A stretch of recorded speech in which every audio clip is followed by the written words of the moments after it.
네, 저희 세컨 플로우 독서 모임 시작하겠습니다.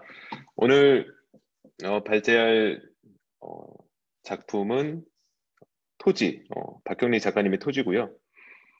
어, 우선 제가 지금 토지를 총 5부에 걸쳐서 토지가 도대체 몇 권이지? 한 20권 가량 되는 것 같은데 이 중에서 지금 2부까지 제가 읽은 상태고 뭔가 좀 큰 감흥이 있어서 달지도 않고서 독서 모임 진행해 보려고 제가 손을 들었습니다. 네.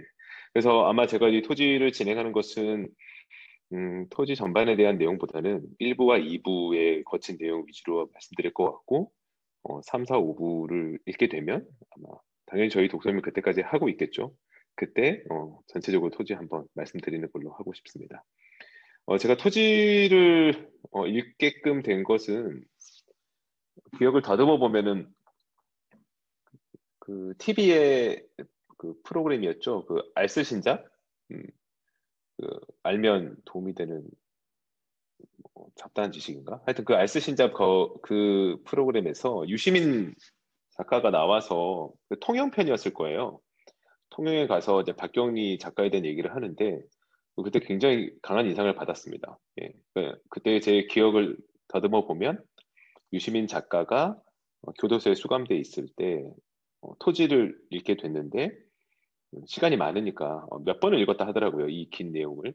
그러면서 자기의 문장도 달라지고 글에 대한 생각도 달라지고 정말 무한한 박경리 작가에 대한 박경리 선생님이라고 다들 부르시죠. 작가님들은.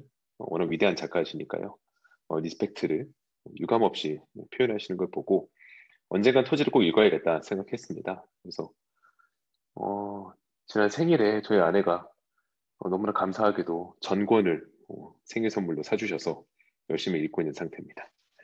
올해 또 코로나고 하다 보니까 책 읽을 시간이 집에서 좀 많아지다 보니까 깊게 읽게 됐고요.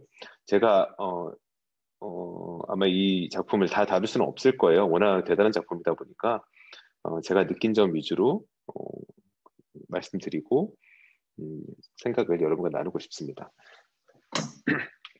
전체 한 3부? 3부 정도로 나눠서 진행하게 될 걸로 생각이 되고요.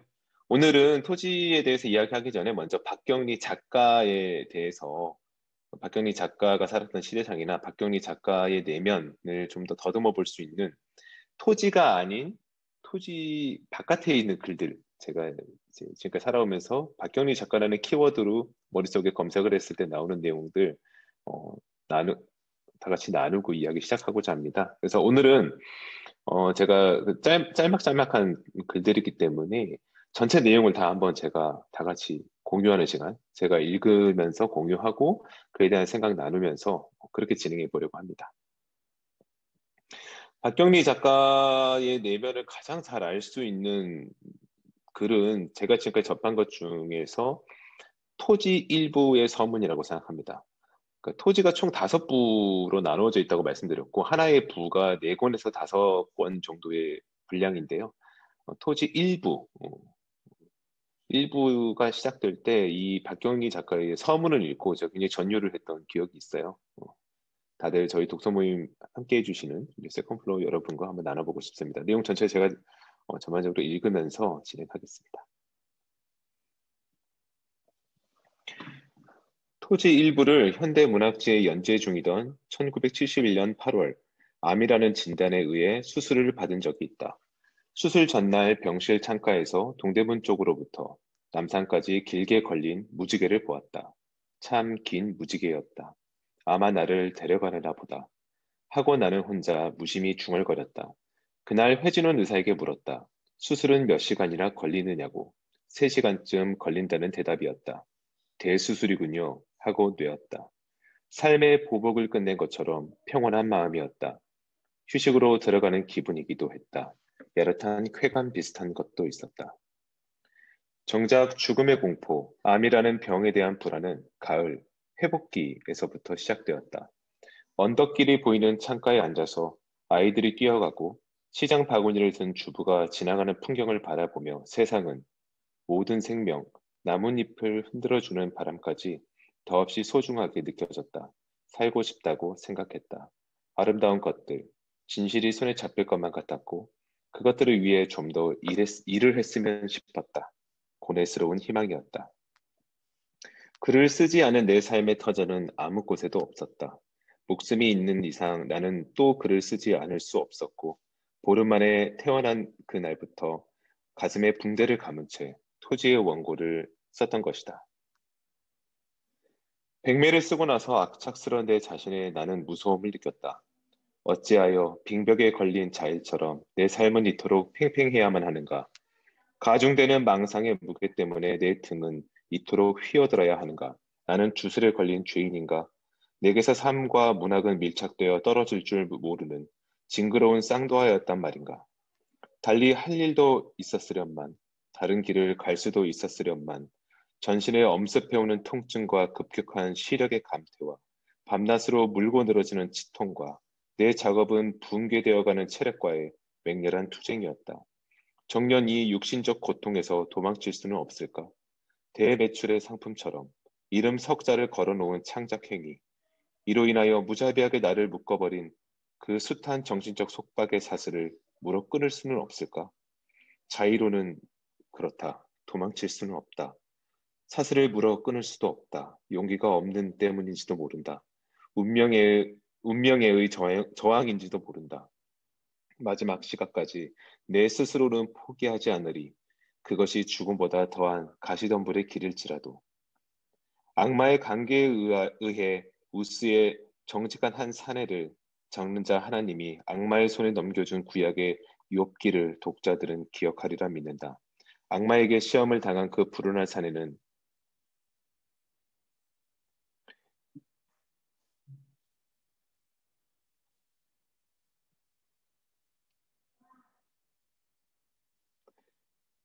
일시에 모든 것을 잃고 자식도 가산도 다 잃어버리고 끝내는 그 자신 발바닥부터 정수리까지 악창에 시달리며 신음하는데 환부에서 흐르는 고름을 사금파리로 긁어내는 욥의 그 모습을 생각하면 부끄럽다.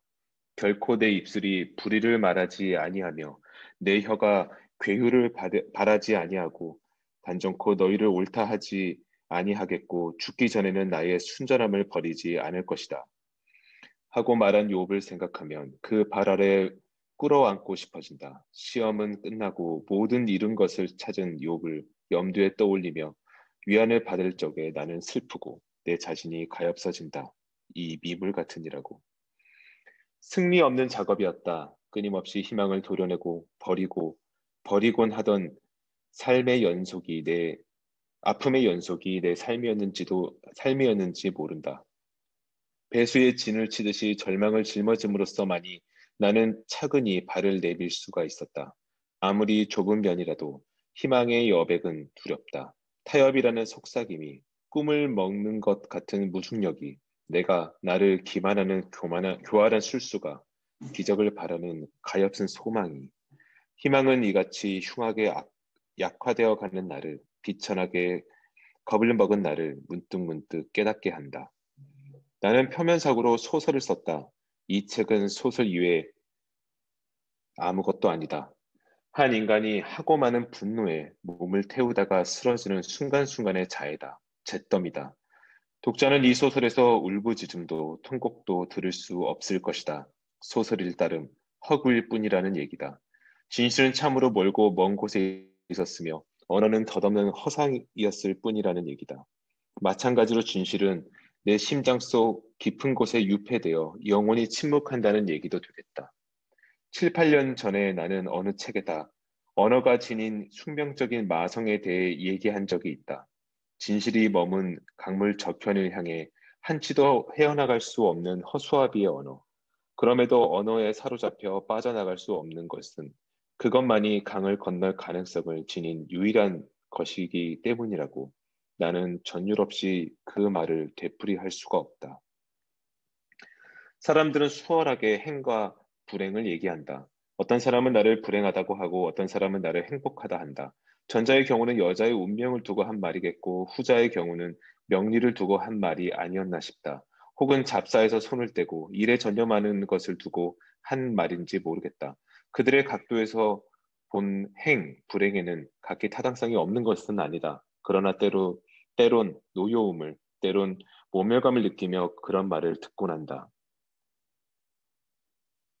애매모호하기 때문이다. 무궁무진한 인생의 심층을 상식으로 가려버리려는 짓이 비겁하기 때문이다. 그렇게 분류되는 불행, 그렇게 같이 지어지는 행복이라면 실상 그 어느 것과도 나와는 별 인연이 있을성 싶지 않다. 분명 환란을 겪는 요백에는 행복의 비밀이 있었을 것이기 때문이다. 이상이 토지 제1부를 쓰던 3년 동안의 내 심경이며 그것을 적어본 것이다. 앞으로 나는 내 자신에게서 무엇을 언약할 것인가? 포기함으로써 좌절할 것인가? 저항함으로써 방어할 것인가? 도전함으로써 비약할 것인가? 다만 확실한 것은 보다 험난한 길이 남아 있으리라는 예감이다. 이 밤에 나는 예감을 응시하며 빗소리를 듣는다. 네, 어, 네, 여기까지가 토지 제1부의 서문입니다. 제가 토지를 처음 접하고, 저는 책을 읽을 때 이제 서문을 즐겨 읽는데요. 음, 뭐 제가 좋아하는 김훈 작가의 이제 서문, 또 이런 토지의 박경리 작가의 서문. 그러니까 서문을 이제 즐겨 읽는 것은 그 서문에 이제 작가가 그 작품을 모두 끝내고 난 뒤에 어떤 남은 감정을 좀 스스럼 없이 그 작품에 연결되어 있는 세계의 고리에서 잠시 떨어져서 그 잔상을 적는 느낌이 전 좋기 때문에 서문을 즐겨 읽습니다. 먼저 토지의 서문을 읽으면서 제가 느낀 이 박경리 작가님의 어떤 모습은 굉장히 뭐 숙연해지는 그런 마음이었어요. 여기서 보면 토지를 연재하던 네, 여기서 보면 이제 토지를 연재하는 내용에 보면 1971년에 시점이 나오는데요. 잠시만요. 네. 1971년에 이제 시점이 나오는데, 이때부터 이미 암 선고를 받아서 수술을 했고, 이후에 보면 이제 박경리 작가님은 굉장히 육체적으로 힘든 시기를 겪으면서 무려 25년에 걸쳐서 토지를 집필하십니다. 어, 대단한 일이죠. 특히 이제 저도 열심히 글을 좀 써봐야겠다라고 생각하지만, 뭐 피곤하다는 이유로, 혹은 뭐 다른 그냥 영화를 보고 싶다는 이유로 오늘 말고 내일로, 내일 말고 그 다음 날로 자꾸 미루게 되는데 박경리 작가님의 이 서문을 보면서 어떤 걸 느꼈냐면 작가라는 것은 노력으로 될 수 있는 직업이 아니구나라는 생각을 문득 하게 되죠. 글을 쓰지 않고서는 살 수 없는 어떤 작가의 운명 같은 게 느껴집니다. 이게 몸이 굉장히 이제 바스라지는 어떤 상황 속에서도 도저히 글을 쓸 수 없는 여기 보면 가중되는 망상의 무게로 등이 휜다라고 얘기를 하는데요. 실제 그 토지 안에 등장 인물이 한 600명, 600여 명 가량 된다고 합니다. 그 어마어마하게 많은 사람들이 각기 독립된 인생의 캐릭터를 가지고 수많은 어떤 말들, 행동들을 하는데 이것을 읽고 있노라면 이건 작가가 머릿속으로 계산해서 낸 글이 아니다. 그러니까 하나의 세계 속에 작가가 들어가서 부유하는 어떤 영혼처럼 음, 영화로 따지면 핸드헬드 카메라 하나를 들고 그 세계를 돌아다니면서 보이지 않게 취재하는 듯한 느낌이 들 정도로 굉장히 광활한 느낌을 줍니다. 근데 그런 것들이 머릿속에 여기서 망상이라고 표현된 어떤 작품의 세계로 작가에게 존재한다. 그 망상의 무게, 그 웅성거림, 적어내지 않고서는 도저히 견딜 수 없는 어떤 그런 상태, 약간 신들린 상태 비슷한 것도 같습니다. 그런 상태일 때 나오는 글이라는 것이 이런 것인가? 또 그런 어떤 상태에 이르를 수 있는 사람만이 작가가 될 수 있는 것인가? 그런 생각을 하게 되는 서문이었습니다. 이 내용에서 제가 이제 가장 이제 인상 깊었던 것은 역시 마지막 문장인데요. 음, 암에 걸린 상황, 여러 차례 수술을 받아야 되는 상황, 그러면서도 실제 박경리 작가는 토지를 어떤 단행본으로 오랫동안 준비해서 발간한 게 아니라 연재를 하는 방식으로 25년 동안 써오셨어요. 그 말은 그것이 주간지건 아니 월간지건 마감 날짜가 있고 그 정해진 날짜에 일정 분량의 글을 써내야 한다는 얘기인데요. 제가 자료조사를 해보니 한 번 연재를 하실 때마다 원고지 150페이지 분량의 글을 어, 세상에 내놓으셨다고 하는데 그걸 그렇게 꾸준히 중간에 휴지기가 있긴 했지만 꾸준히 쓴다는 건 정말 대단한 일이라고 생각하고 이 토지 일부는 3년 동안 쓴 글이라고 여기 밝히시면서 이 글을 쓰고 난 자신의 어떤 감정 그리고 이 글이 자기에게 가는 의미에 대해서 수려한 것이 굉장히 기억에 남았습니다. 사실 저는 이 글을 썼던 시점이 전체 집필기간 25년 중에 맨 앞에 있는 3년에 불과한데요. 이미 그 시점에서부터 자신 이걸 끝까지 쓸 수 있을까? 과연 내가 이 소설에 감당할 수 있을까? 굉장히 그 불안해하는 마음 같은 것도 느껴집니다. 지금 내가 당장 쓰러져도 이상하지 않을 몸의 상태를 가지고 과연 돌파해 나갈 수 있을 것인가에 대한 어떤 느낌이 물씬 느껴지는데요. 결국 이 절박함 속에서도 끝내 써내려간 이 글이기 때문에 더 의미가 있다고 생각하고 어, 글이라는 것을 어떻게 저희가 대해야 하는지 느껴야 하는지에 대해서도 좀 더 이제 숙연한 마음으로 받아들이게 됩니다. 저희가 그 나누었던 얘기 중에서 여기 이 부분 아마 제 민성님께서 진행해 주셨던 언어 철학에 대한 얘기를 하면서 저희가 얘기했던 내용들이 이 서문에도 들어있어서 굉장히 반갑웠는데요. 그리고 박경리 작가님이 그 언어 철학에 대한 어떤 내용들을 얼마나 이해하셨는지는 알 길이 없으나 결국 그 작가라는 또 위대한 작가라고 하는 이런 언어를 다루는 직업을 가진 분들은 언어 자체에 대한 생각을 깊게 하게 되고 유사한 생각을 하시게 된다라는 느낌을 받습니다. 결국 언어라는 것이 진실과는 떨어져 있는 거죠.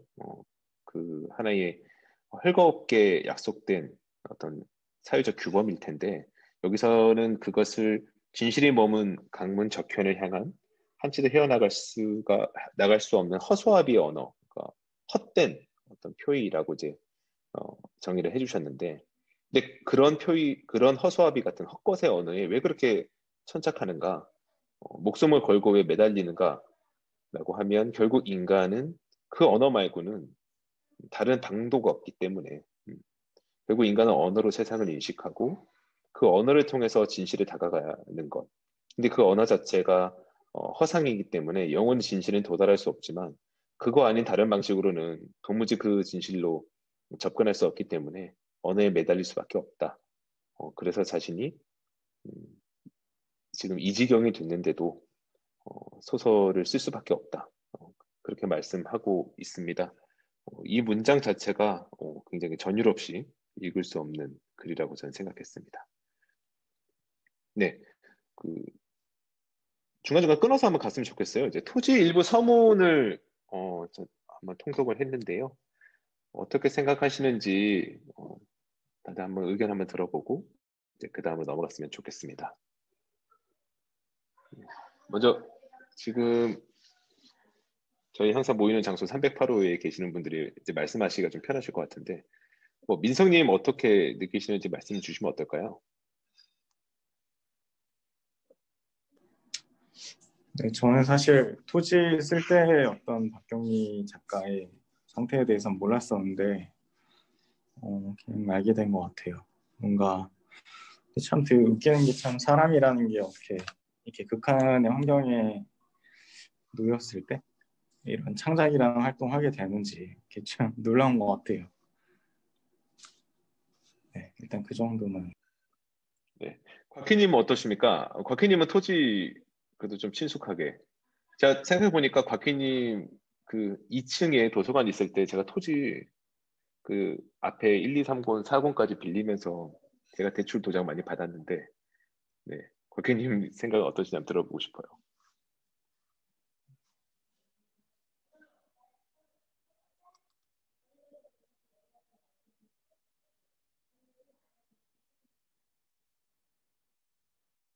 지금 접속이 좀 어려우신가요? 예. 지금 말씀하시는 게 우선 안 들리긴 하는데, 네. 호영님은 지금 말씀 가능하세요? 어떠세요?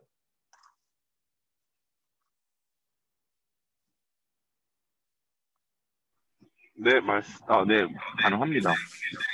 네. 들리네요. 어떤 너무 느낌이신지. 인상적이었어요. 기억해야 될 것 같아. 네, 네. 사실 1970년대라고 하면 컴퓨터도 없는 시대였을 거고, 그런 상황에서 네네. 딱딱한 책상에서 연필로 쓰셨을지, 뭐 펜으로 쓰셨을지는 알 길이 없지만, 네, 150매의 분량의 글들을 계속 꾸준하게 썼다라는 것 자체가, 대단하시다. 어떤 동기로 인해서 25년간이나 이런 작품을 연재하실 수 있었을까라는 생각도 좀 들고, 또 아까 켈빈님이 말씀하신 것처럼, 이분이 처음부터 전체 스토리를 다 구상하신 게 아니라, 이야기들이 서로 풀려가는 과정 속에서 계속 어떤 관찰자이자, 전지적 작가이자, 이런 형태로 글을 쓰셨으니까 25년 동안 쓸 수 있지 않았을까? 여러 가지 생각이 많이 들었습니다. 왜냐면 25년 동안 한 가지 일을 한다는 건 그게 어떤 일이든 그렇고 쉽지 않은 일인데, 네, 놀라웠습니다. 네. 제가 작년에 아마 통영을 가족 여행 가서 이제 박경리 그 작가의 그 기념관 다녀왔습니다. 사진이 있던데요. 그 박경리 작가님 한복 입으시고 뭐 옛날 분이시니까 이런 그 좌식 책상에 앉아서 만년필로 원고지에 글을 쓰고 있는 모습이 보이더라고요. 음, 아, 굉장히 그 자체에서 어떤 작가의 품격 같은 거 느꼈고요. 그렇습니다. 그러니까 제가 또 좋아하는 작가 중에 한 분이 이제 한강 작가님 계시는데, 한강 작가님의 채식주의자 소설 그 집회를 하셨을 때의 내용에 대해서 이제 수레하신 내용을 보니까 그 몸에 통증이 너무 심해서 타이핑을 못해서 양손에 볼펜 하나씩 쥐고 그거 한자 한자 키보드 누르면서 집회를 하셨다고 이런 내용이 있던데요. 위대한 작품은 그렇게 작가의 몸을 해치면서 나오는 게 아닌가? 마치 뱃속의 아이가 어미의 몸을 찢고 나오듯이 그런 게 아닌가 싶은 생각이 들 정도로 좀 극한의 상황에서 이런 작품이 나오는구나도 생각을 하게 됐습니다. 곽희님 지금 말씀 가능하세요? 네. 아까 둘 다 네. 음소거여가지고. 네. 네. 다시 한번 그 말씀하셔서 다시 말씀하기 좀 민망하시겠지만 짤막하게 말씀해 주시면 감사하겠습니다. 네. 약간 대단하신 것 같아요. 그러니까 내가 쓰고 싶어서 쓰는 게 아니라 이게 쓸 수밖에 없다라는 마음으로 쓰시는 것 같은데 이런 작가를 다시 찾을 수 있을지 모르겠어요. 그리고 이렇게 길게 쓸 수 있다는 게 너무 신기하고 그러니까 600명 정도 나오면은 나중에는 본인이 만든 캐릭터를 어떤 캐릭터였는지 잊어버리지 않을까? 저는 항상 그게 되게 궁금했거든요. 옛날에 뭐였지? 반지의 제왕 시리즈였는지 뭐였는지 모르겠는데 그 작가가 나중에 너무 길어지니까 앞에 어떤 캐릭터가 어디까지 어떤 설정을 가지고 있었는지 잊어버려서 그 작가의 팬들한테 물어보고 팬들이 얘기를 해준대요. 누구 캐릭터는 누구랑 어떤 사이였고 마지막에 이렇게 끝났다. 거기서부터 쓰시면 된다라고 얘기를 해준대요. 근데 이분은 사실 엄청 옛날이니까 그럴 수도 없었을 텐데 이걸 어떻게 다 기억을 하고 잡고 캐릭터를 놓치지 않고 끝까지 끌고 가셨는지 되게 대단하신 것 같아요. 근데 또 이렇게 지금은 사실 좀 쓰는 방법이 완전 달라졌잖아요. 사실 컴퓨터로 쓰면은 앞으로 가서 편집을 할 수가 있는데 그쵸. 이 사람들은 검색해볼 수 있고 매번 글로 쓰는 동시에 또 연재를 하니까 특히 예전에 umberto eco 책을 봤을 때 재밌게 봤던 것 중에 하나가 연재 문학의 특성이 굉장히 강하게 나타나는 작가들이 있다고 하더라고요. 대표적인 게 도스토옙스키랑 그 저기 뭐야 그 삼총사 쓴 사람 이름이 뭐죠? 알렉산드르 모르겠어요. 뒤마 같은 경우가 굉장히 그 연재 문화의 성격이 강하고 그리고 또 글자 수로 돈을 받아가지고 일부러 늘려 쓴 것도 되게 많대요.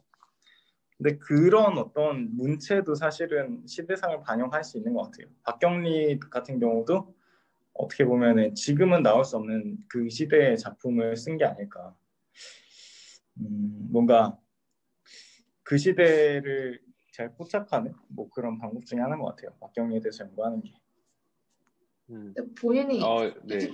20권까지 쓸 거라고 아셨을까요? 25년을 이걸 쓰고 있을 거라는 걸 모르셨겠죠? 그렇죠. 근데 진짜 뭐 제가 파우스트 읽으면 너무 힘들잖아요. 약간 그런 느낌이 날 것 같아요. 사실 박경리 토지 안 읽었는데 파우스트를 읽으면은 진짜 이 작가 되게 오래 썼다는 느낌이 들으면서 약간 지친다 약간 이런 느낌이 드는데 이런 이 소설도 좀 비슷하지 않을까.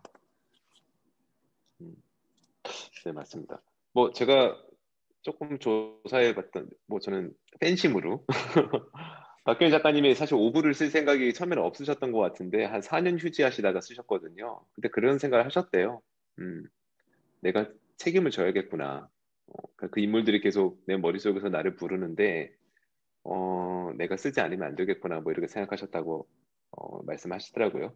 아마 그런 마음이지 않았을까? 작가의 마음 더듬어 보고 싶고 그러니까 도스토옙스키 예.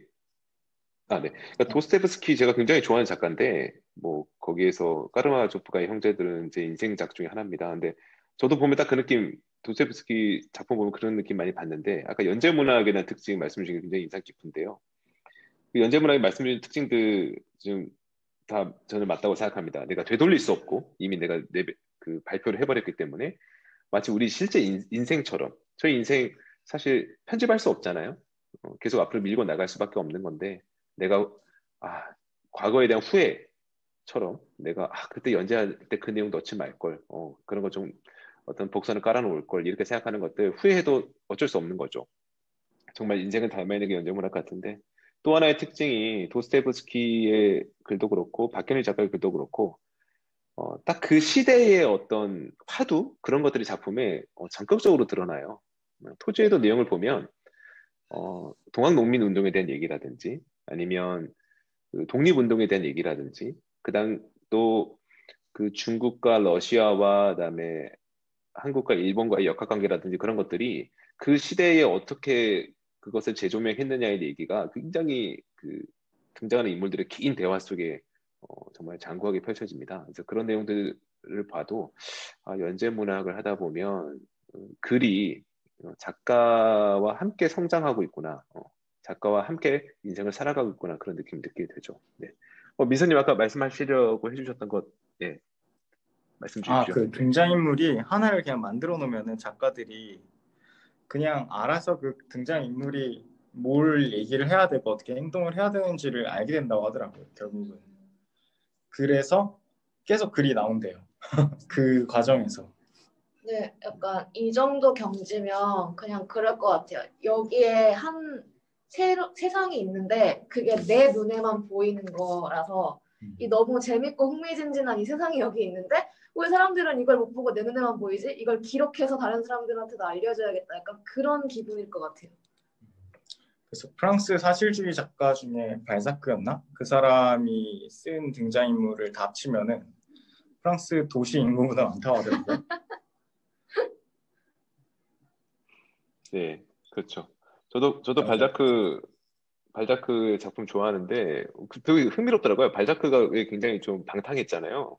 그러니까 글을 쓰려면 그렇게 써야 되는구나. 되게 방탕하고 해프게 살면서 내가 원고리 안 들어오면 나 이제 굶어 죽게끔 만들어야 발자크 그 당시에 왜 그 깃털로 만든 펜 하룻밤에 그거를 그 3개인가 5개인가 이렇게 마모돼서 못 쓰게끔 만들 정도로 막 미친 듯이 썼댔다고 하던데 진짜 보면은 대단하죠. 거의 뭐 아마 신들린 게 그런 게 아닐까 싶은 생각이 다시 한번 드는데요. 네, 맞습니다. 동강님 혹시 말씀 가능하신가요? 잘 듣고 있습니다. 잘 듣고 있습니다. 의견 이렇게 좀 보태주시면 정말 감사할 것 같습니다. 네, 제가 점심 때 좀 정신없이 바빠서 듣는 데 네, 집중하도록 알겠습니다. 하겠습니다. 네, 알겠습니다. 네, 감사합니다. 네, 귀한 시간 헛되게 되지 않도록 더욱 노력하겠습니다. 네, 네, 서문에 대한 얘기 여기서 잠시 접어두고 그다음 넘어갈 텐데요. 저는 저희가 이제 서문을 읽고서 저희끼리 이제 생각할 때 이렇게 극단적 상황에서 어떻게 이런 위대한 작품을 썼을까? 600여 명이 넘는 그 캐릭터 중에서 실존 인물을 에서 이제 차용했다고 볼 수 있는 인물은 한 명밖에 없다고 하더라고요. 나머지 모든 인물들은 박경리 작가가 그때 가공해 인물로 만들어낸 것인데 실제 작품 보면 정말 깜짝 놀랄 만큼 각 인물들이 다 살아있고 자기만의 말투를 가지고 있어요. 그거를 보면 정말 너무 놀랍습니다. 정말 어떻게 이럴 수가 있을까? 뭐 경상도 말씨, 전라도 말씨, 그다음에 뭐 조선족 말씨 이게 문제가 아니고 그냥 대화문의 한 부분만 발췌해서 보고 있어도 이게 누구 말인지 알 수 있을 정도로 전혀 다른 어떤 인생이 녹아져 있는 대화체가 표현되거든요. 정말 위대한 작가인데 이렇게 힘든 상황에서 어떻게 이런 글을 쓸 수 있을까라는 것을 저는 반대로 뒤집어 보고 싶은 마음이 있었어요. 왜냐하면 이렇게 힘들고 극단적 죽음을 앞둔 상황이기 때문에 오히려 작품 세계에 깊이 들어갈 수 있었다. 온전히 들어갈 수 있었다. 또 그렇게 생각할 수 있지 않을까? 그러니까 저희가 글을 읽고 글을 쓰는 여러 가지 이유 중에 저는 개인적으로 현실 도피라고 해야 할까요? 아니면 현실로부터 안전하게 안식처를 찾아가는 어떤 가상의 세계. 저희가 지난번 독서 모임 할 때도 이런 얘기 나왔던 것 같은데 글을 읽음으로써 내가 온전히 어떤 내 지금 가난한 상황, 어떤 부모님의 불화 뭐 이런 거가 아닌 나만의 어떤 그 안식처, 평온한 어떤 그런 곳으로 쉘터로 가는 느낌을 받는다. 그래서 난 글이 좋다라고 했던 말들처럼 저는 오히려 박경리 작가가 글을 쓰지 않으면 현실의 이 고통 속에서 굉장히 힘들기 때문에 작품 속으로 더 깊이 들어가지 않았나? 또 깊이 들어갔기 때문에 나온 이 작품을 우리가 함께 즐길 수 있지 않나 생각합니다. 제가 이런 생각을 하게 된 이유가 또 하나의 글이 있는데요. 제가 이제 굉장히 좋아하는 우리 김은 작가님의 단편집 저 열심히 읽고 있는데 그 중에서 김은 작가님이 박경리 작가에 대해서 쓴 그 글이 있습니다. 이 두 작가가 겹친다는 생각을 해보지 않았는데 굉장히 제 뇌리에 많이 남았고 이 김은 작가가 쓴 글 속에서 박경리 작가의 또 내면을 어떤 심기형으로 작품을 대했는지를 조금은 더 더듬을 수 있지 않나 생각이 들어서 이 내용도 오늘 가져왔습니다. 이 내용도 그냥이 다 한꺼번에 소화할 수 있을지 모르겠는데 조금 전에 제가 서문을 공유 드린 것처럼 이 내용도 한번 공유를 드리는 걸로 진행해 보겠습니다. 1975년 2월 15일에 박경리 1975년 2월 15일은 낮 최고 기온이 영하 7도였다. 며칠째 퍼붓던 눈이 멈추고 날은 흐렸다. 흐린 날이 저물자 기온은 영하 12도 아래로 떨어졌다. 얼어붙은 거리에 북서풍이 불었고 그날 밤 서울 영등포구 고척동 영등포 교도소 앞 거리에는 라면 껍질과 연탄재가 북서풍 속에서 회오리 치면서 솟구치고 있었다.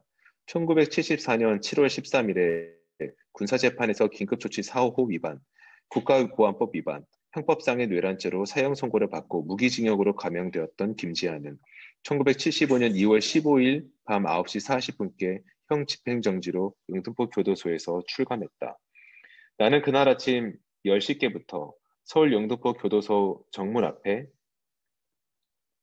앞에서 김지아의 출감을 기다리고 있었는데 그것은 긴급조치가 선포되던 1974년부터 신문기자의 업을 시작했던 나의 밥벌이였다. 춥고 어두운 겨울이었다. 희망이란 없었다. 이쪽 저쪽으로 나눌 수 있는 일은 아닐 테지만 사람들은 두 그룹으로 나뉘었다. 포기한 사람과 아직 포기하지 않은 사람이었다. 나는 아마도 포기한 사람 쪽에 속해 있었던 것 같다. 그때 나는 27의 청춘이었다. 포기하지 않은 사람들도 이 세상에 더 이상 희망이란 것이 부재한다는 것을 현실로 인정하고 있었다. 포기하지 않은 사람들은 존재하지 않은 것들, 존재하는 것이 불가능한 것들을 향해 필사적으로 손짓을 보내고 있었다. 기자들은 스스로의 소망이나 지향성을 외칠 수 없었다. 그들은 이미 스스로 폐기 처분해버린 소망과 지향성이 타인에 의하여 불붙여지기만을 기다리면서 그 기약 없는 겨울을 통과해 나가고 있었다. 그날 영등포 교도소 앞에는 대낮부터 기자들이 몰려들었다. 교도소 쪽은 김지아의 석방 시간을 예고하지 않았다. 또 예고했다 하더라도 정치범의 석방 시간에 관한 약속을 법무당국은 번번이 지키지 않았고 기자들을 따돌리기 위하여 출소자들을 새벽이나 심야에 교도소 뒷문으로 내보낸 경우가 허다했으므로 기자들은 하루 종일 교도소 문을 지키고 있는 수밖에 없었다. 기자들은 교도소 앞 거리에서 나무 토막이나 종이 상자를 주워와 모닥불을 떼거나 혹은 인근 음식점에서 내다버린 구공탄 채 아직도 남아있는 불길 주변에 모여 언발을 녹여가면서 교도소 정문을 주시하고 있었다. 언제 교도소 문이 열리고 김자가 나타날지 알 수 없었으므로 기자들은 저녁을 먹으러 갈 수도 없었다. 교도소 정문 앞은 텅 빈 벌판이었고 그 벌판 가장자리에 매우 더러운 몰골에 중국 음식점이 있었다. 우리는 수습 기자 한 명을 그 음식점으로 보내 저녁밥을 배달시켰다. 나는 뜨거운 국물이 먹고 싶어서 짬뽕을 시켜달라고 했다. 기자들 대부분은 짜장면보다는 짬뽕을 주문했다. 그런데 배달되어 온 짬뽕 국물은 차게 식어 있었다.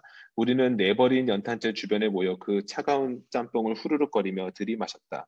지방판 마감은 대체로 오후 6시였다. 김지아는 5시 30분 이전에 출감하지 않는다면 조간 기자들은 지방판을 포기할 수밖에 없었다. 조간 기자들은 교도소 안으로 전화를 걸어서 야, 풀어주려면 제발 지방판에 맞춰서 풀어줘라. 지방 독자는 사람이 아니냐고 욕설을 퍼부었다. 교도소 측 답변은 출소자들에 대한 소장의 정신혼화가 남아있고 또 교도소 담장과 분위기가 너무 과열되어 있어 실감 절차가 지연되고 있다는 것이었다. 결국 하루 종일 추위에 떨고 나면 지방판을 포기해버린 저녁에 우리들은 연탄재와 쓰레기 더미 속에서 살얼음이 잡혀오는 짬뽕 국물을 마시면서 김자의 출감을 기다렸다. 그리고 그때 나는 보았다. 아마도 오후 5시 30분쯤이 아니었을까? 내가 짬뽕 그릇에 입을 대고 국물을 들이마시고 고개를 쳐드는 순간 교도소 정문 맞은편의 야트막한 언덕 위에 웬 허름한 여인네가 포대기로 아기를 업은 채 추위 속에서 웅크리고 저물어져가는 교도소 정문 쪽을 내려다보고 있었다. 그 여인네 옆에는 영업용 포니2 택시가 한 대 정차해 있었는데 그 여인네가 출소자를 마중하기 위해 대절한 택시였다. 아마도 운전기사가 연료를 아끼느라고 택시 안의 히터를 꺼버린 모양이었다. 아이 업은 여인네는 자동차 밖에서 떨고 있었다. 그 여인네는 자꾸만 허리춤을 축혀 올려 미끄러져 내리는 아이를 끌어올리고 있었다. 저 여인네가 혹시 박경리가 아닐까? 라는 생각이 미치자 나는 짬뽕 그릇을 슬그머니 내려놓고 기자의 무리를 떠나서 그 여인네 쪽으로 접근했다. 날이 이미 어두워졌으므로 멀리서는 인상을 확인할 수가 없었다. 가까이 가보니 그 여인네는 과연 박경리 선생님이었으며 그 아버지가 수배방을 피해 도망 다니던 1974년 4월 19일 날 태어난 강이가 틀림없었다. 김지아는 1974년 4월 7일 김영주와 혼인하였고 강은 그로부터 1년 후인 1974년 4월 19일에 태어났으므로 강은 그 부모의 신혼 초에 점지된 것이 확실하고 강이 태어난 지 일주일 뒤 인혁당 사건과 민청학년 사건이 발표되고 바로 그날 흑산도에 피신해 있던 그의 아버지 김지아는 검거되었던 것이다. 그렇다면 지금 박경리 선생님의 등에 업힌 저 아이는 생후 10개월 미만일 터였다. 태교였던가 원보는 초생딸을 무서워한다. 초생딸이 걸리는 밤마다 입을 뒤집어 쓰는 원보에게 까닭을 듣는다. 애기들이 죽여요, 초생딸이. 애기들을 죽여요, 초생딸이. 날카로운 피 묻은 칼이 내 눈 속을 들여다보고 있어요. 정령 태교였던가 보름달 차기 전에 그 한밤, 사리때 오기 전 숨어 지내던 남녘 바다의 그 한밤, 어둑한 뻘밭에 내던져진 웬 애기, 마지막 비명을 미미하게 웃으며 찍어 가르는 붉은 초생딸의 가위 눌리던 그때, 그 밤 제 아비의 흉한 꿈, 아 태교였던가. 원보는 지금도 초생딸을 무서워한다. 초생딸 전문. 어쩌자고 생후 10개월 미만의 어린 것을 업고 영하 12도의 강추위 속에 바람 부는 교도소 앞 광장으로 나온 것인지 나는 알 수가 없었다. 아마도 집안에 아이를 맡길 만한 사람이 없었던 모양이었다. 나는 박경리 선생님 쪽으로 바짝 접근해서 그분이 나를 전혀 알아보지 못할 위치에 쭈그리고 앉아서 그분을 마음 놓고 관찰했다. 여기 박경리가 왔다고. 나는 내 동료 기자들에게도 말하지 않았다. 나는 나 혼자서 그분을 관찰하기로 마음먹었던 것이다. 그분은 담요로 만든 방아나에 버선을 신고 있었다. 발이 몹시 시려웠던지 이따금씩 방아나를 벗고 손으로 엄발을 주물렀다. 등에 업힌 아이는 머리 끝까지 온통 포대기로 감싸고 그 포대기 위를 다시 두꺼운 숄로 덮어서 아이의 모습을 볼 수는 없었다. 아이가 칭얼거릴 때마다 그 여인네는 몸을 흔들어서 아이를 얼렀다. 칭얼거리는 아이에게 그 여인네는 고개를 뒤로 돌려서 무엇라고 말을 하는 것 같았는데 그 말은 나에게까지 들리지 않았다. 나는 그 여인네가 그때 아이에게 한 말을 들을 수가 없어서 답답했다. 울지 마라, 울지 마라, 너 아비 곧 나온다. 아마 이런 말이었을까?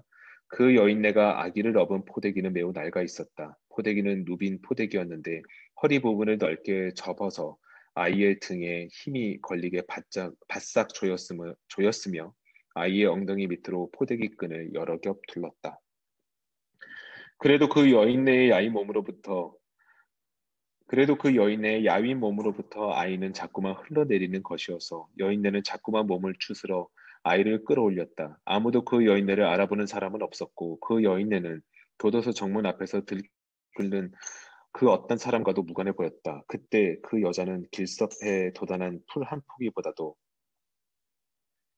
더 무명해 보였고 자신의 존재를 드러내 보일 아무런 이유가 없는 어떤 자연현상처럼 보였다.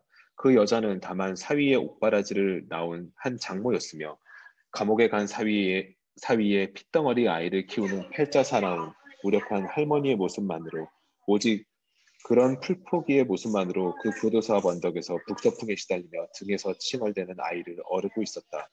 그런 그 여인네의 모습을 훔쳐보면서 나는 아무것도 생각하지 않기로 했다. 시대도 긴급조치도 국가보안법도 무슨 혐의도 성명서들도 군법회의도 김지아도 나는 아무것도 생각할 수가 없었다. 나는 다만 그 여인의 등에 매달린 아이가 발이 시려우면 안 될 텐데 그런 걱정만을 했다.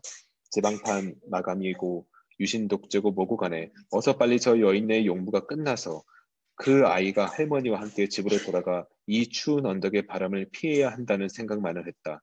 그러자 내 마음속에서 나에게 없었던 따뜻한 것들, 정체를 알 수 없는 어떤 울음에 가까운 따뜻한 것들이 돋아나고 있음을 느꼈다. 그것이 무엇이었던가? 나는 지금 그 20년 전에 따스함의 정체를 겨우 말할 수 있을 것도 같다. 그것은 나에게 감염된 그 여인네의 모성이었으며 허름하고 남루한 그 풀포기와도 같은 무력과 무명의 모습이야말로 그 여인네의 힘의 모든 원천이었음을. 가로등 하나 없는 교도소 앞 광장은 캄캄하게 어두워졌고 기온은 점점 떨어지고 있었다.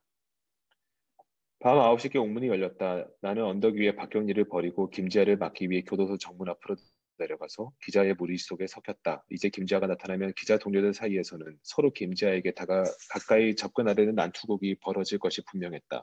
나는 구두끈을 졸라매었다. 그날 영등포 교도소에서 출검한 정치범은 모두 12명이었는데 대부분이 긴급조치 위반으로 걸려든 학생들이었고 김지아와 박형규, 백기환이 이날 석방의 초점이었다. 적어도 기자들에게는 그랬다. 밤 9시부터 학생들이 풀려나기 시작했다. 학생 한 명이 나올 때마다 만세 소리가 터지고 마중 나온 사람들이 우리 승리하리라를 불렀다. 교도소 정문 안쪽에서 군의 가로등 불빛 속에 머리를 빡빡 깎은 김지아가 나타나 정문 쪽으로 걸어오자 교도소 정문 밖 기자들은 전원이 전투 배치되었다. 그들은 교도소 철문 위로 기어 올라가거나 교도소 수의실 지붕 위로 몰려 올라갔다. 취재 기자들은 제2선에 포진하고 있었다. 그날 밤 나는 팔꿈치로 인접 기자를 찍어서 물리치고 또 딴지를 걸어 쑤시고 들어가는 전법으로 김지아에게서 가장 가까이 접근한 일군의 기자들 속에 낄 수 있었다. 고은, 천승세, 조태일, 김광엽들이 목이 터져라 만세를 불렀고 학생들이 김지아를 무동 태워서 캄캄한 교도소 앞 광장을 미친 듯이 달리며 고함을 질렀다. 김지아는 그때 무동 위에서 기자들에게 나는 종신형을 받았다. 이제 풀려나니 세월이 미쳤는지 내가 미쳤는지 아니면 둘 다 미쳤는지 알 수 없다고 말했다. 이어서 그는 말했다. 내가 관련된 민청학년 사건은 순수한 구국 투쟁이었으며 정정당당한 합법운동이다. 이제 참으로 끔찍스러운 사실이 낱낱이 공개될 것이다. 나는 부패한 정권, 무능한 권력과 끝끝내 싸우고 또 싸울 것이다. 나는 김지아에게서 바싹 붙어서 취재를 하면서도 교도소 광장 건너 언덕의 어둠 속에 서 있는 그 아이 없은 여인네 쪽으로 시선을 주었다. 김지아가 무동을 타고 아우성을 치며 광장을 휩쓰는 동안에도 그 여인네는 어둠 속에서 내려오지 않았다. 그 여인네는 다만 바라보고 있을 뿐이었다. 김지아는 출감한 옥문 앞에서 장모를 만나지 않았다. 김지아는 장모의 안부를 물을 겨를이 없었던 모양이었다. 김지아는 무동을 타고 기세를 올린 후 그의 지지자 사냥자 무리가 미리 준비해 놓은 승용차에 올라타서 어둠 속으로 사라졌다. 그는 그날 명동 성당에서 하룻밤을 새웠다. 김지아가 떠나버린 어둠 속에 그 여인네는 혼자 오래오래 서 있었다. 아무도 그 여인네를 알아보지 못했다. 김지아가 어둠 속으로 사라지자 기자단의 대부분은 김지아의 승용차를 따라 명동 성당으로 향했고 환영 나온 학생들, 기독교인들의 무리도 썰물처럼 빠져나갔다. 교도소 앞 광장은 매서운 추위가 몰아쳤고 아직도 출감하지 않은 백기환을 기다리는 사람들 몇 명이 남아있었다. 나는 김지아가 출감하던 순간에 기사로 엮어 전화로 본사에 송고하고 다시 백기환이 나오기를 기다렸다. 백기환은 밤 11시께 석방되었다. 그때까지 남아있던 기자단은 백기환의 석방이 늦어지는 이유를 교도소 당국에 추궁했다. 이미 발이 시려서 마비 지경에 이르렀고 추위와 배고픔에 지쳐 기자들은 악에 바쳤다. 기자들은 교도소 당국의 욕설을 퍼부었다. 그런데 교도소 당국의 설명은 백기환의 긴급조치 위반 부분은 형 집행정지가 되었으나 그로부터 6년 전에 국민투표법 위반으로 벌금형을 선고받은 전과가 또 있어서 그 벌금 10만 원을 납부하지 않으면 석방할 수 없다는 것이었다. 이 소식이 교도소 담장 밖으로 알려지자 즉각 모금이 시작되었다. 그러나 그때는 군중들, 기자와 학생들 대부분이 김지아를 뒤쫓아 빠져나간 다음이었다. 사람이 없으니 모금이 될 리가 없었다. 기자들은 모금에 참가할 수 없었다. 그것은 오해받을 수 있는 매우 위험한 일이었다. 나는 내 주머니 속에 들어있는 만 원짜리 몇 장을 다만 만져볼 뿐 그 돈을 내놓지는 못했다.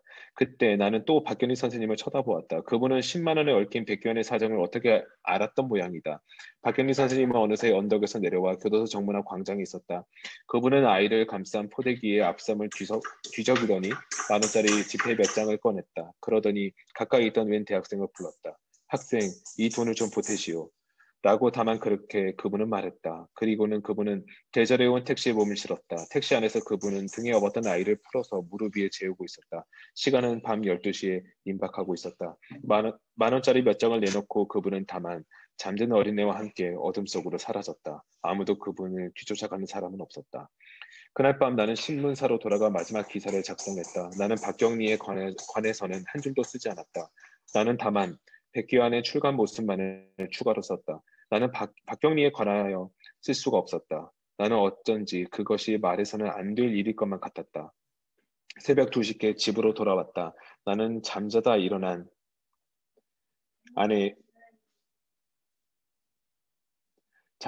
아내에게 그날의 박경리에 관해서 말해주었다. 아내는 울었다. 울면서 아기가 추웠겠네요. 라고 말했다. 춥고 또 추운 겨울이었다.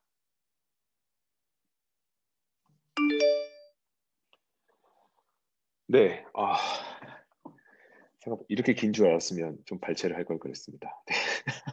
굉장히 기네요. 아마 오늘 이 시간은 이 김훈 작가님이 쓴 이 에세이까지만 다루고 토지 안으로는 들어가지 못한 채 아마 마쳐야 될 것 같은데요.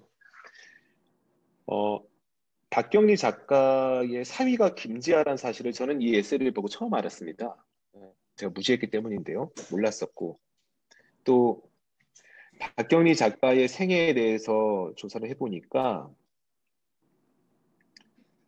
1926년도 통영에서 태어나신 분인데 남편분이 김행도님이시고 한국전쟁 발발 후 좌익으로 서대문 형무소에서 죽음을 맞이하셨다고 합니다. 네. 그러니까 박경리 작가의 인생은 남편도 또 사위도 이념에 의해서 핍박받는 그런 삶을 사셨다고 볼 수 있을 것 같아요. 그래서 이 사위에 대한 내용은 이 김은 작가의 글에 잘 나와 있는데요. 우선 제가 너무 많은 말을 해서 지금 좀 쉬어야 될 것 같으니까 호영님 어떠십니까? 이 김은 작가의 에세이 어떤 느낌이셨는지 듣고 싶습니다. 네, 되게 상세한 묘사를 해주셔서 그 자리에 같이 있었던 것 같은 느낌이 들었고요. 저도 박경리 선생님과 김지아 시인이 사위와 정말 관계였다는 걸 처음 알았는데, 네, 그 여러 가지 상황 속에서 그 장면을 보고 그걸 담담하게 묘사하면서 네, 그 상황이 어떤지를 이야기해주는 그런 것들이 되게 인상적이었어요. 네, 그리고 네.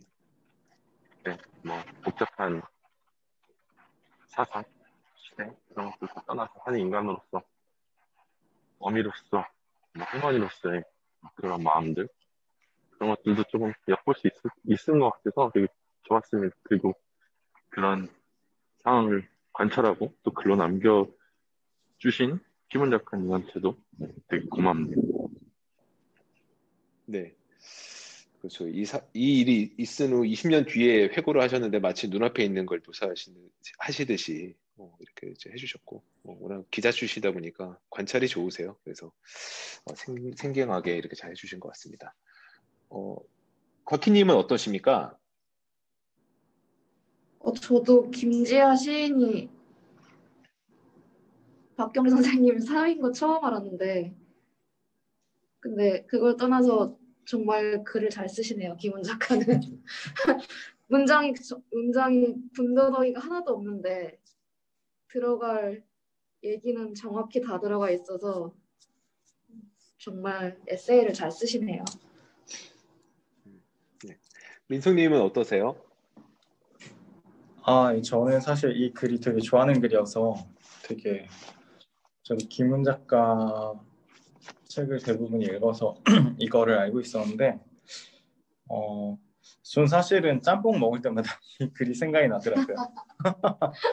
그 뭔가 이 막 차가운 짬뽕이랑 막 그런 막 불어터진 면이랑 그걸 막 기다리고 있고 영하의 날씨에 막 그런 게 좀 계속 연상이 돼가지고 저는 짬뽕 먹을 때마다 생각나는 글인데 좀 그런 것 같아요. 결국은 이제 시대적인 비극이었잖아요. 뭐 이런 비극은 뭐 지금도 일어날 수 있고 뭐 어떤 형태로든 사실 뭐 그냥 그런 것 같아요. 뭔가 시대와 불안할 수밖에 없는 게 되게 좀 양심을 가진 사람들의 기본적인 어떤 고뇌라고 할 수 있을 것 같은데 좀 그런 것 같아요. 그냥 이게 사실은 어떻게 보면 소설의 묘미가 아닐까 싶은데 여기서 어떤 사건도 극적인 사건이 안 일어나잖아요. 그냥 아침부터 밤 자정까지 있었던 일, 그리고 돌아가서 이제 아내한테 얘기한 일을 그냥 담담하게 묘사하는 것만으로도 사실 우리한테 굉장히 어떤 감정도 강요하지 않고 어떤 뭐 이벤트도 일어나지 않지만 어떻게 보면은 뭐 이벤트가 있긴 있지만 뭐 그게 막 어떤 극적인 어떤 뭐 사건은 아니잖아요. 그러니까 결국은 그런 것 같아요. 이거를 묘사하는 것만으로도 얼마나 많은 그 시대의 아픔을 담을 수 있는가. 뭐 그런 결국은 뭐 산문의 힘을 보여주는 글이 아닌가라는 생각을 했었어요. 네. 저도 짬뽕 먹을 때마다 이거 생각했는데. 네, 민서님이랑 저랑 짬뽕을 먹으면 말없이 같은 생각을 하고 있는 거겠네요. 네. 되게 반갑습니다. 그 작가의 글쓰기 책을 읽으면 뭐 여러 가지 조언들이 나오는데 기억에 남는 조언이 하나 있습니다. 그러니까 Don't tell, just show. 저는 김훈의 글은 그 금언을 가장 정확하게 보여주지 않나 싶어요. 물론 그렇다고 해서 그냥 그 외부 묘사만 하지 않는데 정말 김훈 작가는 말하지 않으면서 완전히 감화시키죠. 저는 그래서 김훈 작가를 정말 정말 좋아하고 또 사랑합니다. 늙지 않으셨으면 좋겠어요. 감사한 마음이고. 그냥 이 이 산문, 이 에세이만 갖고 그냥 제가 했던 생각 나누는 걸로 해서 오늘 발제는 이제 마무리했으면 좋겠습니다.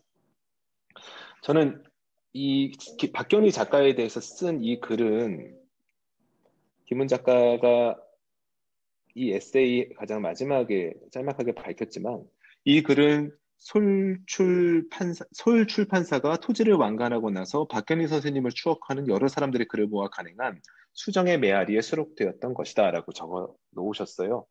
그 말은 이 글은 박경리 작가에 대한 글들을 모을 때 유명한 작가들이 나도 하고 싶은 말이 있다. 박경리 작가가 얼마나 위대한지에 대해서 난 말하고 싶다라고 하면서 쓴 글일 테지요. 그러니까 이 에세이의 중심은 박경리다라고 저는 생각하고요. 기문이 목격한 박경리. 그런데 이 글을 박경리 작가에 대해서 혹은 박경리 작가의 글에 대해서 한마디도 쓰지 않았어요. 오히려 박경리 작가는 이 김은 작가의 글의 한 구석에 등장하고 있고 사실 김지하의 출감이라는 어떤 사건이 오히려 중심에 있다. 저는 이렇게 보입니다. 그러니까 중심에 있다는 것은 오히려 중심 사건을 또는 중심 대상을 박경리나 박경리 작품으로 가져가지 않으면서도 이 박경리 작가의 위대함을 드러내 보이는 굉장히 세련된 구조적 어떤 작법이라고 생각을 하고 있습니다. 결국 이 글은 박경리 작가가 어찌하여 그토록 위대한가에 대해서 썼다고 생각하는데요. 저는 그것이 제 나름으로 그냥 거칠게 만약에 정의한다면 그러니까 시대에 갇힌 어떤 글쟁이들과 시대를 초월한 글쟁이 이렇게 저는 표현하고 싶습니다. 이 에세이 속에 등장하는 것은 김지아 그리고 박경리이지만 그 중간에 또 하나의 인물들이 등장합니다. 그것은 신문 기자들인데요. 신문 기자들 그리고 학생들 혹은 종교 관계자들 그 시대에 있어서 소위 말해 이제 지식인들 아니면 글쟁이들 어떤 이념에 있어서 띠를 두르고 앞서 나가는 이들이 사실 총출동하는 어떤 모습이라고 저는 느껴지는데요. 특히 신문 기자들 같은 경우는 그 시대의 어떤 글이라는 걸 통해서 어떤 지식인으로서의 어떤 자부심의 사명감 그런 것도 가지고 있다고 생각합니다. 하지만 같은 글을 쓴다 그래서 그 기사의 글과 또 불멸의 작품의 글은 똑같은 글자, 활자이지만 같을 수는 없겠죠. 저는 김은 작가가 짬뽕 국물에 대해서 굉장히 자세하게 이렇게 묘사를 했는데요. 저는 이 짬뽕 국물이 묘사하는 것이 그 시대에 갇혀 있는 글쟁이들, 그러니까 신문 기자들이 쓰고 있는 그 어떤 글의 어떤 그 상황을 표현하고 있다고 생각이 들었습니다. 그러니까 교도소 앞에서 결국 그 정부 당국, 어떤 희망을 전혀 주지 않는 포기하게 만드는 그 정부 당국이 그냥 내던져주는 먹이처럼 그런 출감자들 기다리면서 그 시대의 지식인이나 사람들이 결국 더러운 몰골에 다 식어서 얼어가는 짬뽕을 훌쩍거리면서 그냥 남아있는 것이죠. 그러니까 그 교도소 앞에서 이 시대가 잘못됐고 희망이 없고 달라져야 한다고 생각하지만 결국 그 시대가 또 그 어떤 정권이 그 내던져주는 먹잇감에 그냥 받아먹기만 하는 그 어떤 기자들의 모습 그것이 결국 그렇게 고매한 지식인들이 할 수 있는 기자들이 할 수 있는 것이라고는 언제 출간될지도 모르는 교도소 앞에서 다 얼어가는 짬뽕 국물을 그냥 훌쩍거리는 거 말고는 아무것도 할 수 없는 처지 저는 그런 것이 이 짬뽕에 담겨 있지 않나라고 생각했습니다. 근데 반면 박경리 작가가 그렇다고 해서 시대를 바꿨는가? 박경리 작가가 이 기자들보다 더 위대한 뭔가를 어떤 행했는가? 그런 거 전혀 없습니다. 여기서 박경리 작가가 어떻게 묘사되고 있느냐? 어린아이, 10개월밖에 안 된 어린아이를 그냥 포대기에 감싸서 업고 하염없이 사위를 기다리는 거죠. 김지아를 기다리는 거죠. 근데 김지아가 출간되길 기다리는 것은 언론 기자들이나 아니면 박경리 작가나 매한가지입니다. 그러나 박경리 작가는 위대하고 언론 기자들은 식어서 살얼음이 끼는 짬뽕 국물에 처지인 거죠. 그것이 어찌 다른가라고 생각해보면 순수함이 있지 않나 생각해요. 그러니까 언론 기자들이 김지아를 그렇게 오랫동안 기다리는 이유가 뭐겠습니까? 결국은 어떤 이념의 상징이기 때문에 저는 기다리고 있다고 생각합니다. 독재로부터 민청학년 등등으로 탄압받은 어떤 지식인이 세상에 다시 이제 풀려나는 모습을 그 시대의 사람들이 소비하고 싶어하고 그 소비하는 콘텐츠를 만들어야 된다는 지극히 어떤 그 지식, 어떤 상업주의에 맞춰서 행동하고 있는 것이죠. 그러다 보니 긴지아를 기다리는 기자들은 어떤 감격이나 어떤 기쁨이나 이런 게 아니라 추워 죽겠는데 왜 이렇게 늦게 내보내냐 그러면서 교도소 당국에 욕을 퍼붓고 있는 것이죠. 진정성이 없는 글은 시대를 초월할 수 없다. 그런 말을 하고 싶었던 게 아닌가 저는 생각하고요. 반면에 박경리 작가는 어떤 글이라는 걸 떠나서 어떤 순수한 어떤 모성애, 인간적인 감정, 자기 자신의 사위가 나왔을 때 따뜻하게 데려가고 싶은 마음에 그렇게 하염없이 그렇게 위대한 작가가 누구나 다 알만한 그 위대한 작가가 그런 모습 다 지우고 어떤 순수한 어떤 그 생명적 근원의 모습으로 그 자리에서 그 역할을 한다.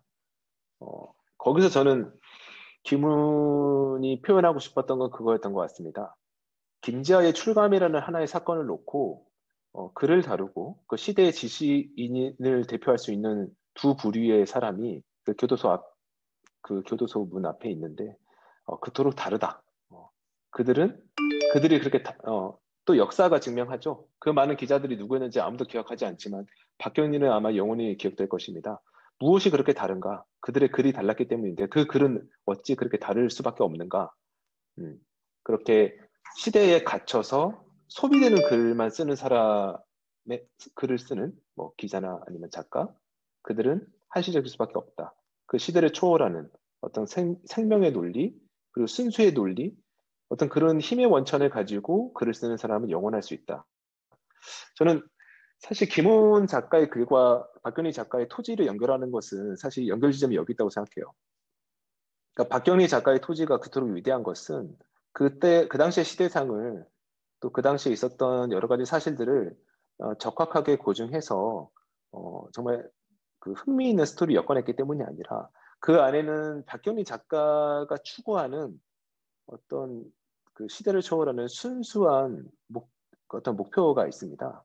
그것은 주권이라든지 계급이라든지 어떤 그런 것이 아니라 어떤 생명의 소중함 혹은 인간의 품격, 존엄성 그리고 어떤 것을 추구해 나가야 하는가 흔들리는 것까지도 모두 다 묘사하면서도 그럼에도 불구하고 어느 길을 나아가는 어떤 그런 인간의 근원적인 모습들을 담고 있거든요.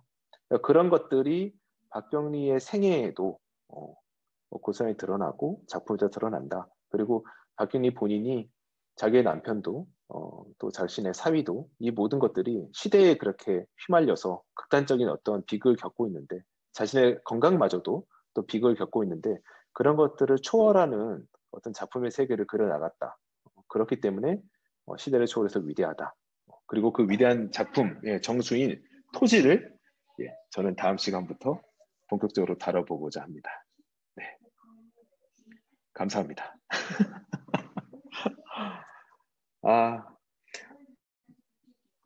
제가 발표 준비하는 토지 1부는 오늘 여기까지로 진행하는 걸로 하겠습니다. 네, 2부부터는 토지 작품에 대해서 본격적으로 말씀드리려고 생각하고 있고요.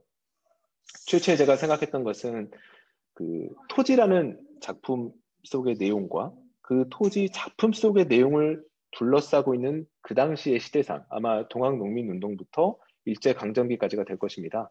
연관지으면서 얘기를 풀어나가고 싶은데요. 이런 말들을 하다 보면 너무 박경리 작가님의 위대함, 그리고 이 토지라는 작품이 갖고 있는 그 힘의 어떤 본질을 얘기하기보다는 그 주변에 대한 얘기들로 흘러갈 것 같아서 오늘 첫 시간은 박경리 작가님에 대한 내용을 최대한 제가 아는 한 깊이 들어갈 수 있는 내용들로 구성해 보았습니다. 네, 네, 감사합니다. 네, 다음 주에 또 뵙겠습니다. 수고 많으셨습니다. 수고하셨습니다. 수고하셨습니다.